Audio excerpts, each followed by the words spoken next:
Good morning. I'm Hugh Alley. I'm an independent consultant on operations. I've been doing Kata for about 4 years, and this is my third KataCon, and I keep learning, and it's absolutely amazing. I've just written a book called Becoming the Supervisor, and that'll come out late this year or later this spring from Productivity Press, one of our sponsors. I am delighted to be introducing Amy Mervak, who is the Director of Quality for Hospices of Southwest Michigan. She has a background in public health and epidemiology, which I think is another way of saying that she can teach any of us statistics. And she has been with the Hospice of Southwest Michigan for 14 years. She said she can't remember when she started Kata, so I think we've got a lot to learn from her. Looking forward to her presentation to us. Please help me welcoming Amy to the stage.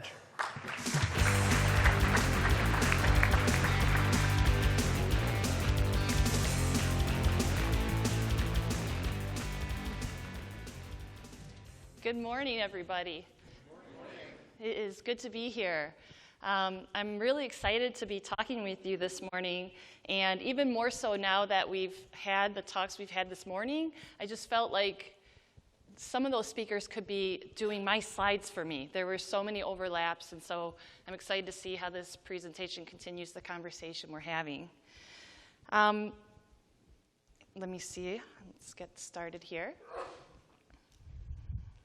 So this morning, in last year's KataCon presentations and other webinars that I was able to see, I noticed a theme in how people seem to be reflecting a lot on the nature of our thoughts, on how practicing the Kata really helps us see the limits of our thinking and the flaws in our perception.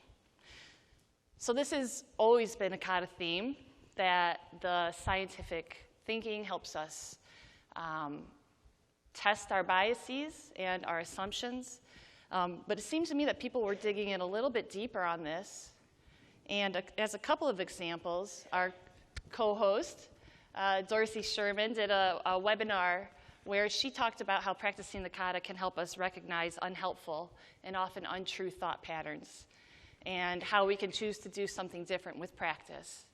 And then Mark, in his talk last year here, talked about the importance of detaching from our thoughts and observing them objectively, and to not let a need to be right help us or keep us from seeing other perspectives.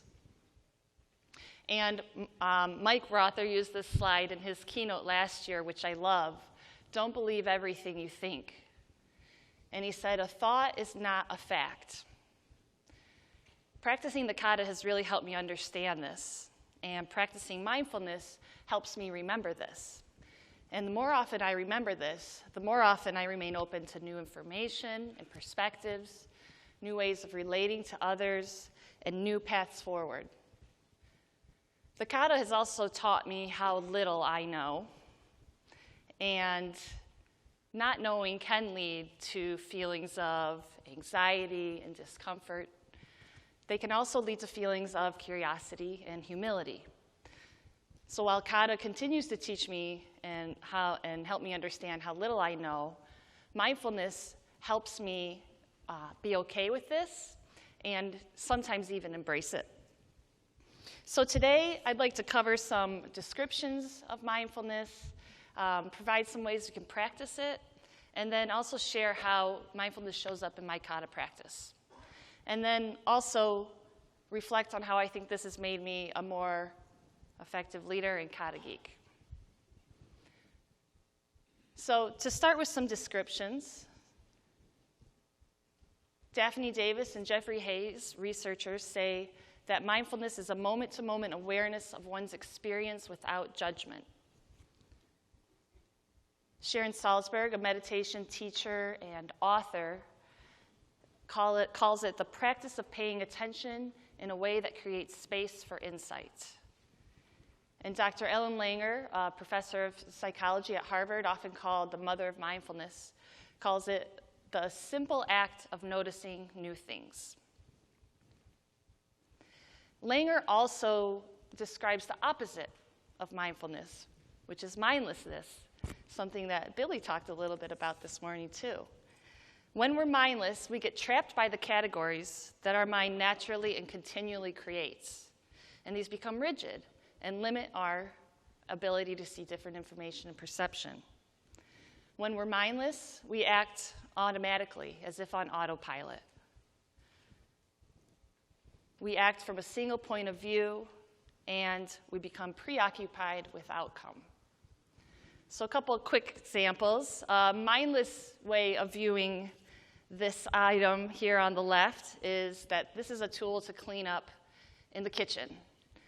Kids, including my own, are masters of recategorization and creation. And so here's a picture of my daughter creating a cozy place to sit. And you may have seen this conversation floating around social media, an example of automatic behavior.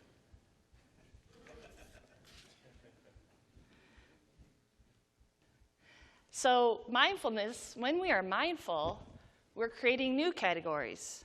We're thinking about healthcare not as the hospital or the clinic, but as the community and our social determinants of health. We're attentive to change signals in us and around us. We consider and act from more than one point of view, and we attend to process before the outcome, the KPAs.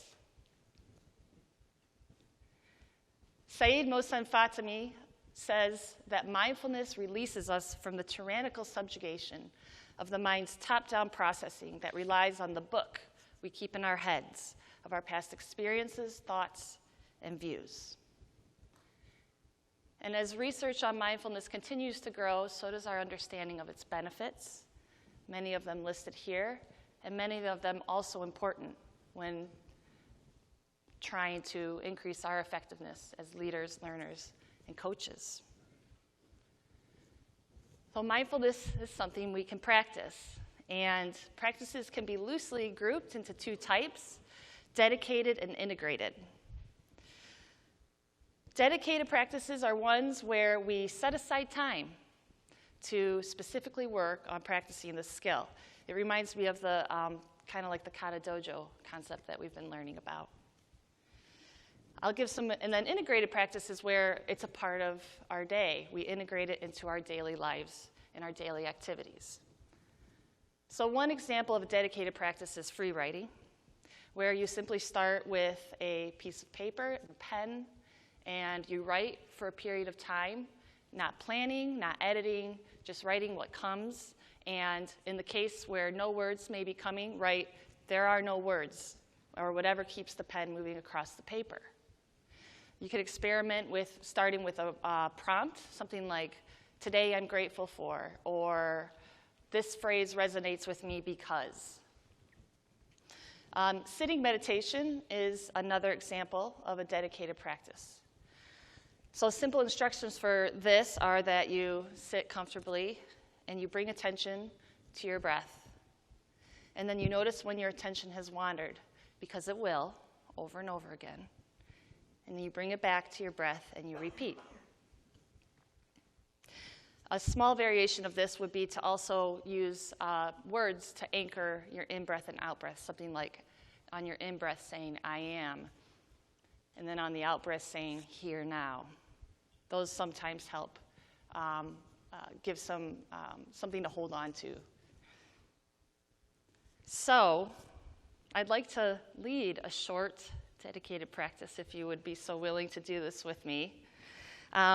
So if you would like, I invite you to kind of put down anything you have in your hands and sit comfortably, maybe with your feet on the floor, sitting up straight or resting gently against the back of your chair.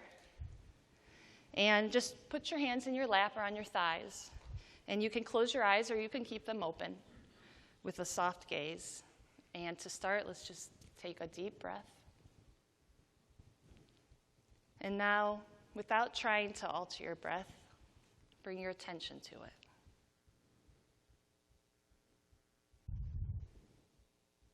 Notice your chest or stomach rising and falling.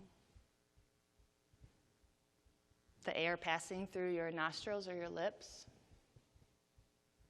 The temperature of it.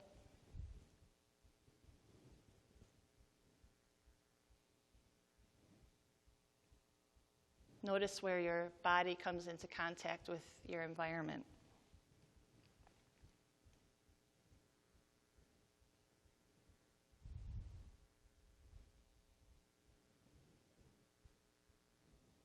Now, if your eyes are closed, open them softly for a moment here and shift your attention to your hands.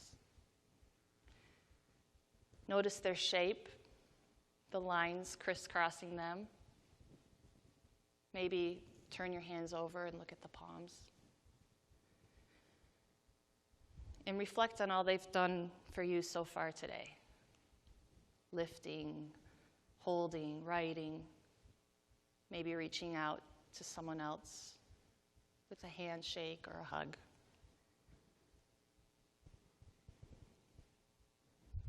Now you can rest them back in your lap or on your thighs.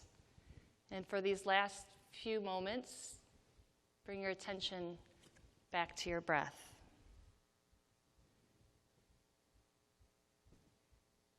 If you notice that your mind has wandered, simply bring it back.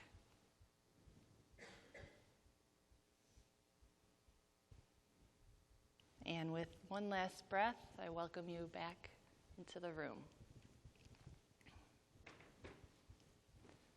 Thank you for doing that practice with me. Even short amounts of time like that really can lead to some great benefits. And this is the first time I've ever led a practice like that from a stage, so I'd love to hear from you at a break about how it was for you.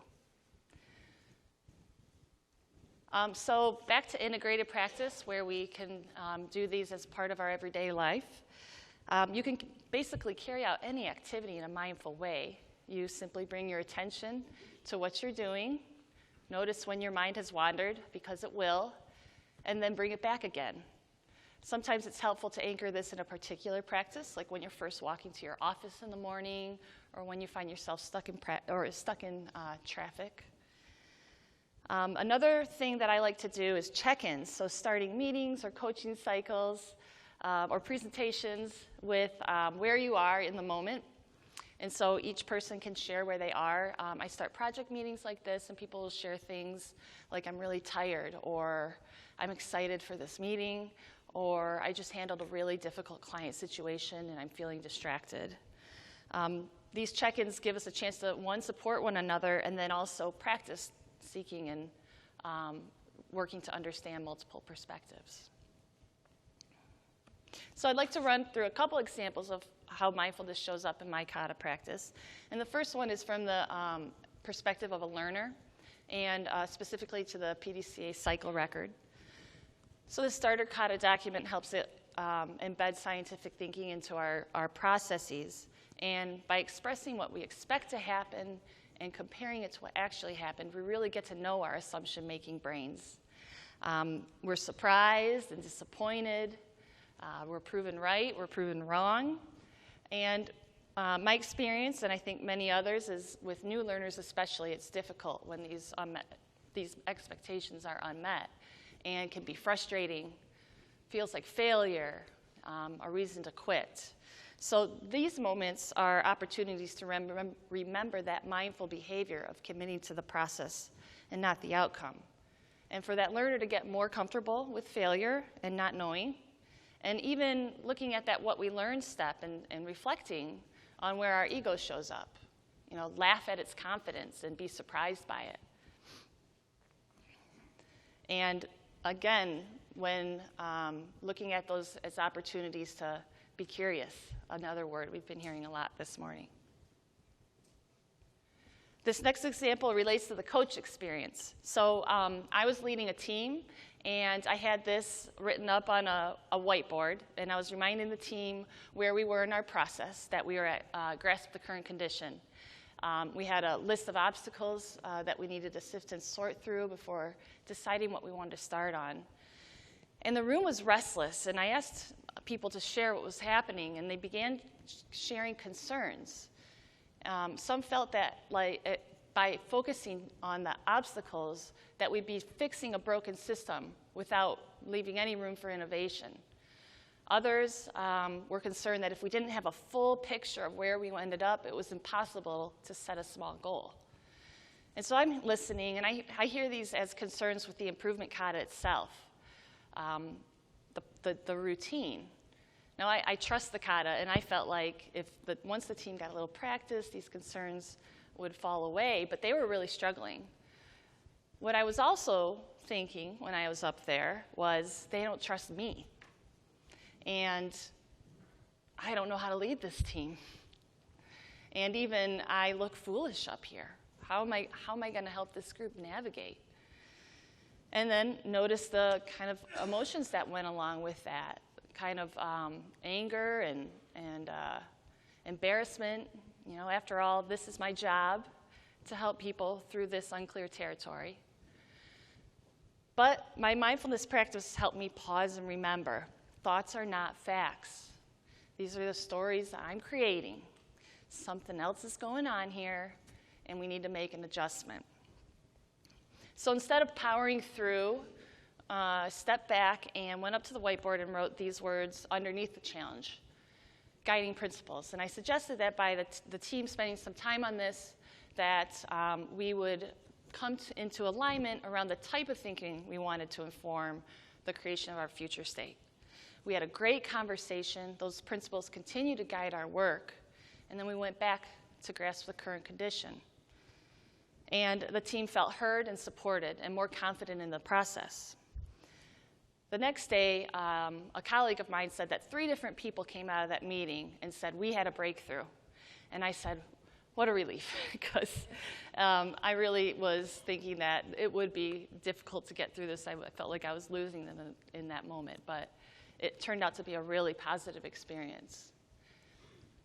This last example relates to the experience of a change agent. Many of you are key voices in advocating for starting or expanding kata practice, and I'm in that position too. And 2 years ago, my organization was at a crossroads. We were practicing the kata and seeing a lot of great benefit, and I was advocating for expanding that and actually sought advice from many people in the room here. But ultimately, my organization didn't agree with me. And that was a really painful experience, and it felt like failure.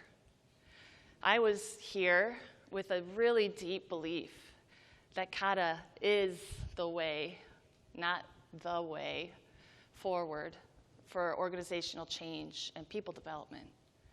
And that put me at risk of mindlessness, getting trapped by categories and my own rigidity and thinking. And so my mindfulness practice, again, helped me remember to stay open and see where this process led. So over the course of several months, I worked to learn and lead a new approach that wasn't my first choice. And what I learned was that the kata is showing up here. Its patterns are all over the place. And this other approach could also be a vehicle for developing scientific thinking. After all, that's what we're trying to develop in ourselves and in our organizations. That's what's on the y-axis of this graph. And I also learned more clearly that the improvement kata, coaching kata are themselves ways of practicing mindfulness. But we can do kata mindlessly, going through the motions, acting from one point of view, becoming preoccupied with outcome. But if we bring the right intention with a goal of seeing reality more clearly, kata helps us practice all of these things. So hearing descriptions of mindfulness and reading about it can only get you so far. Just like the kata, more understanding comes from practice. So if this talk has sparked a curiosity in you, I encourage you to follow it and start where you are and enjoy the path making. Thank you very much.